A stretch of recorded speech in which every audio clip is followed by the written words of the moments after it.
Assalamualaikum sahabat muslim, kisah menarik tentang Islam yang legendaris.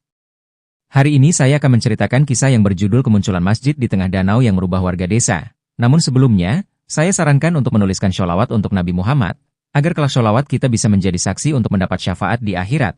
Like dan subscribe ke channel ini sangat membantu untuk menyebarkan dakwah Islam. Desa Danau Cempaka adalah tempat yang damai, dikelilingi oleh pemandangan alam yang indah. Namun, di balik kedamaian itu, ada keprihatinan yang dirasakan oleh Pak Hamid, imam masjid desa. Masjid kecil di ujung desa sering kosong, hanya diisi oleh segelintir orang tua. Suatu sore, Pak Hamid duduk di tepi danau bersama Fajar, seorang pemuda desa. Mereka berbincang tentang kehidupan dan keimanan.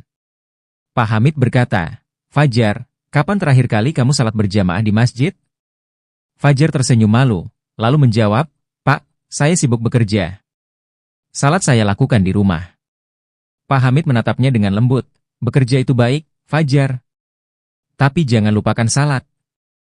Allah berfirman dalam Quran Surat Al-Ankabut ayat 45, "Dirikanlah salat, sesungguhnya salat itu mencegah perbuatan keji dan mungkar." Kalau kita abaikan salat, bagaimana kita bisa mendapatkan berkah dalam hidup kita? Fajar mengangguk pelan. "Benar juga, Pak. Tapi sulit rasanya mengubah kebiasaan." Pak Hamid tersenyum bijak, "Mulailah dengan langkah kecil. Allah Maha Pengampun, nak. Jangan menunggu nanti, karena kita tidak tahu kapan ajal menjemput." Pada suatu pagi, menjelang waktu subuh, penduduk desa dikejutkan oleh cahaya terang di tengah danau. Awalnya mereka mengira itu hanyalah fenomena alam. Namun, saat fajar menyingsing, tampaklah sebuah masjid megah yang mengapung di atas permukaan danau. Kubahnya berkilauan keemasan, memantulkan sinar matahari pagi. Pak Hamid, yang baru saja selesai memimpin salat subuh di masjid kecil desa, segera mengumpulkan warga. "Subhanallah, lihatlah tanda kebesaran Allah. Ini adalah pengingat bagi kita semua." Seorang warga bertanya, "Pak Hamid, bagaimana masjid itu bisa muncul? Apakah ini nyata atau hanya ilusi?" Pak Hamid menjawab, "Allah berfirman dalam Quran Surat Asy-Syu'ara ayat 7, dan di antara tanda-tanda kekuasaannya ialah menciptakan langit dan bumi serta segala yang melata di antaranya. Kita harus menerima ini sebagai keajaiban dari Allah. Jangan biarkan hati kita dipenuhi keraguan." Warga mulai mendekat ke danau untuk melihat masjid itu lebih jelas. Beberapa mencoba mendekati dengan perahu, tetapi anehnya, tidak semua perahu bisa sampai ke sana. Sebagian berhenti begitu saja, seperti ada dinding tak kasat mata yang menghalangi. Hanya orang-orang tertentu yang mampu berjalan di atas air menuju masjid itu, seolah mereka mendapatkan izin khusus. Pada malam harinya, setelah peristiwa itu, Pak Hamid bermimpi. Dalam mimpinya, seorang lelaki tua berjanggut putih mendatanginya. Dengan suara yang tenang, lelaki itu berkata, "Masjid ini adalah amanah dari Allah. Ia hadir sebagai pengingat agar manusia kembali kepada jalan yang benar. Dirikanlah salat, jauhilah perbuatan dosa, dan bantulah mereka yang membutuhkan.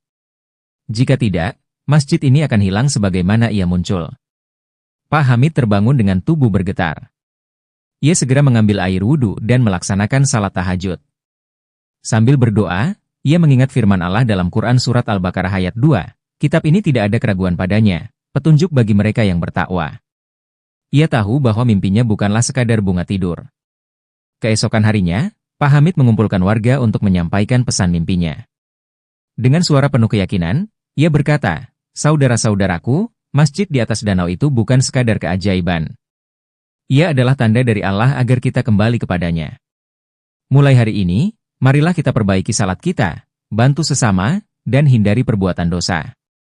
Seorang pemuda bernama Ahmad bertanya, "Pak Hamid, bagaimana kita bisa tahu bahwa masjid itu adalah pesan dari Allah?" Pak Hamid menjawab, "Allah Maha mengetahui apa yang terbaik untuk hambanya." Dalam Quran Surat Al-Ankabut ayat 69, Allah berfirman, "Dan orang-orang yang bersungguh-sungguh untuk mencari keridhaan kami, benar-benar akan kami tunjukkan kepada mereka jalan-jalan kami." Yang penting adalah kesungguhan hati kita untuk menerima dan memperbaiki diri. Sejak kemunculan masjid mengapung itu, suasana di desa Danau Cempaka mulai berubah. Warga yang sebelumnya jarang ke masjid kini lebih rajin melaksanakan salat berjamaah, meskipun masih di masjid kecil di tepi desa. Masjid di atas danau tetap menjadi misteri, namun kehadirannya seolah menjadi pengingat bahwa Allah selalu mengawasi hamba-hambanya. Pak Hamid merasa lega melihat perubahan itu. Ia sering duduk di serambi masjid kecil untuk memikirkan cara agar perubahan ini tetap bertahan lama. Suatu hari, Ahmad, pemuda yang sebelumnya jarang ke masjid, menghampirinya. "Pak Hamid, saya ingin bertanya sesuatu. Apa yang harus saya lakukan agar Allah benar-benar menerima tobat saya?" Pak Hamid tersenyum bijak. "Allah itu Maha Pengampun, Ahmad.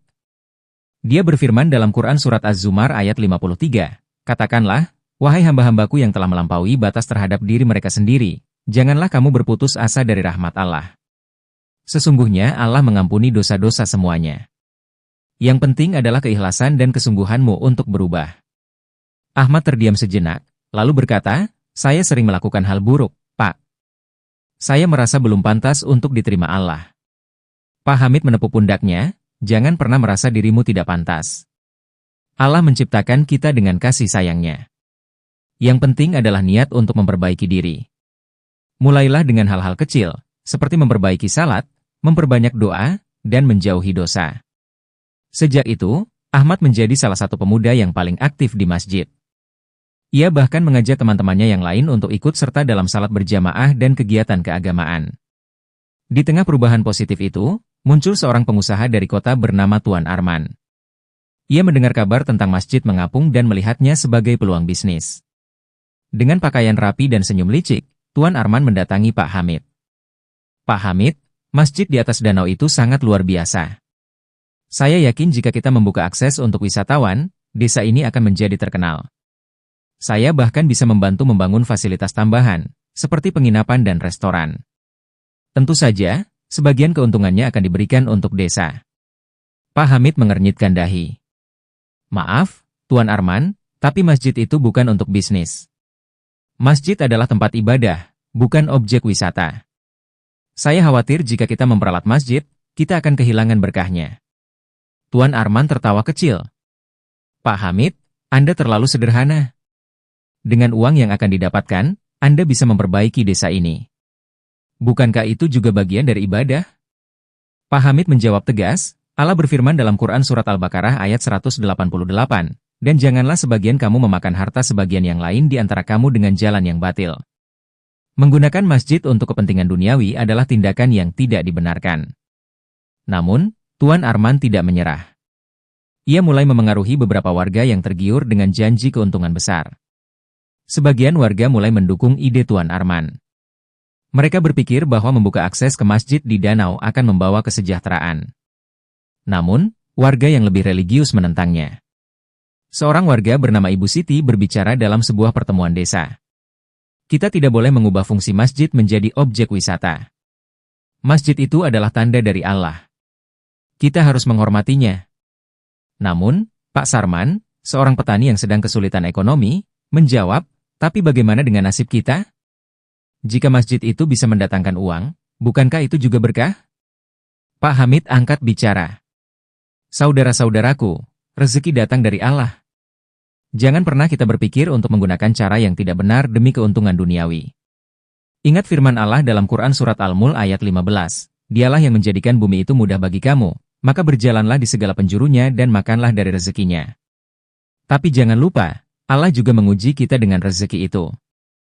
Setelah perdebatan panjang, warga sepakat untuk tidak melakukan apapun terhadap masjid itu, meskipun beberapa masih menyimpan keraguan. Tuan Arman, yang tidak puas dengan keputusan warga, diam-diam mencoba memasuki masjid menggunakan perahu motor. Ia membawa alat-alat pengukuran untuk merancang rencana bisnisnya. Namun, saat ia mendekati masjid, langit yang cerah tiba-tiba menjadi gelap. Angin kencang bertiup, diikuti dengan gelombang besar yang membuat perahunya terombang-ambing. Warga yang melihat kejadian itu dari tepi danau berteriak panik. Pak Hamid segera memimpin doa, memohon perlindungan kepada Allah. Saat badai semakin kuat, masjid yang mengapung itu perlahan-lahan tenggelam ke dalam danau, seolah ditelan oleh air.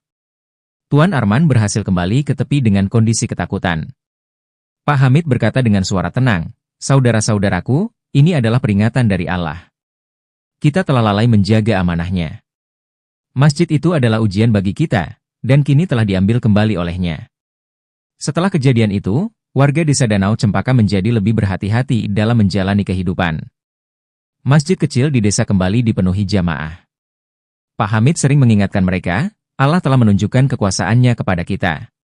Dalam Quran Surat An-Nahl ayat 18, Allah berfirman, "Dan jika kamu menghitung-hitung nikmat Allah, niscaya kamu tidak akan mampu menghitungnya." Mari kita syukuri apa yang telah Allah berikan kepada kita, dan jangan pernah lupa untuk bertakwa kepadanya. Meski masjid di atas danau telah hilang, kehadirannya tetap menjadi kenangan yang menguatkan iman mereka. Warga menyadari bahwa keajaiban bukan untuk dieksploitasi, melainkan untuk direnungkan dan diambil hikmahnya.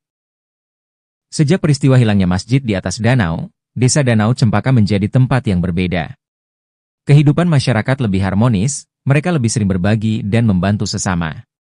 Masjid kecil di desa yang dulu sepi kini selalu dipenuhi jamaah, baik oleh orang tua maupun anak muda. Pak Hamid sering mengadakan pengajian selepas salat maghrib. Ia membahas tentang hikmah dari kejadian masjid mengapung dan bagaimana Allah memberikan tanda-tanda bagi hambanya. Dalam salah satu pengajian, ia berkata, "Saudara-saudaraku, ingatlah firman Allah dalam Quran Surat Al-Hadid ayat 16, belumkah datang waktunya bagi orang-orang yang beriman, untuk tunduk hati mereka mengingat Allah dan kepada kebenaran yang telah turun?" Kejadian ini adalah pengingat bagi kita semua agar senantiasa mengingat Allah dan tidak lalai terhadap kewajiban kita. Ahmad, yang kini menjadi pemuda teladan di desa, ikut berbicara kepada para jamaah. Ia berkata, "Kita seringkali hanya ingat kepada Allah saat ada musibah. Tapi Allah itu Maha Penyayang. Dia menginginkan kita untuk selalu dekat kepadanya, bukan hanya saat kita membutuhkan pertolongan." Warga menyimak dengan penuh perhatian. Pengajian seperti ini menjadi momen penting yang mempererat hubungan antar warga. Tak lama setelah masjid mengapung itu hilang, desa mulai merasakan berkah yang tak terduga. Hasil panen para petani meningkat, danau yang dulunya sering kering kini penuh dengan air jernih, dan ikan-ikan bermunculan dalam jumlah yang melimpah. Pak Sarman, yang dulu mendukung ide Tuan Arman, kini menjadi orang yang paling rajin bersyukur. Ia berkata kepada Pak Hamid, "Saya dulu salah, Pak. Saya terlalu memikirkan dunia hingga lupa kepada Allah. Sekarang saya sadar, rezeki itu datang darinya, bukan dari usaha manusia semata." Pak Hamid tersenyum, "Allah itu Maha Pemaaf, Pak Sarman. Yang penting kita belajar dari kesalahan kita." Dalam Quran Surat Al-Baqarah ayat 286, Allah berfirman, "Allah tidak membebani seseorang melainkan sesuai dengan kesanggupannya." Warga pun sepakat untuk menjaga keseimbangan antara dunia dan akhirat. Mereka mulai saling mengingatkan untuk tidak serakah dan tetap menjaga lingkungan sekitar sebagai bentuk rasa syukur kepada Allah. Setelah kejadian di danau, Tuan Arman menghilang selama beberapa waktu. Namun, beberapa bulan kemudian, ia kembali ke desa dengan penampilan yang berbeda. Kali ini ia datang bukan dengan pakaian mewah dan senyum licik, melainkan dengan hati yang penuh penyesalan. Ia mendatangi Pak Hamid di masjid. Dengan suara gemetar, ia berkata, "Pak Hamid, saya ingin meminta maaf. Saya sadar bahwa ambisi saya telah membutakan hati saya. Saya hampir saja menghancurkan keberkahan yang ada di desa ini." Pak Hamid menjawab dengan lembut, "Tuan Arman, Allah adalah Maha Pengampun. Selama kita benar-benar bertaubat, Allah pasti menerima tobat kita. Ingatlah firman-Nya dalam Quran Surat Az-Zumar ayat 54, dan kembalilah kamu kepada Tuhanmu, dan berserah dirilah kepadanya sebelum datang azab kepadamu, kemudian kamu tidak dapat ditolong lagi." Sejak itu, Tuan Arman menjadi salah satu donatur tetap untuk kegiatan keagamaan di desa. Ia menggunakan kekayaannya untuk membantu memperbaiki masjid kecil dan mendukung warga yang membutuhkan. Tahun-tahun berlalu, dan cerita tentang masjid mengapung di Danau Cempaka menjadi legenda yang diceritakan dari generasi ke generasi. Meski masjid itu tidak pernah muncul kembali, pelajaran dari kehadirannya tetap hidup di hati masyarakat desa. Pak Hamid, yang kini sudah semakin tua, sering berpesan kepada anak-anak muda desa, jangan pernah lupa bahwa kehidupan ini adalah ujian. Apapun yang Allah berikan kepada kita, baik itu nikmat atau cobaan, semuanya adalah cara Allah untuk mengingatkan kita. Dalam Quran Surat Al-Ankabut ayat 2, Allah berfirman, "Apakah manusia mengira bahwa mereka akan dibiarkan hanya dengan mengatakan, 'Kami telah beriman,' dan mereka tidak diuji?" Desa Danau Cempaka kini dikenal sebagai desa yang penuh dengan kedamaian dan keberkahan. Warga hidup sederhana, tetapi mereka selalu merasa cukup karena hati mereka dipenuhi rasa syukur.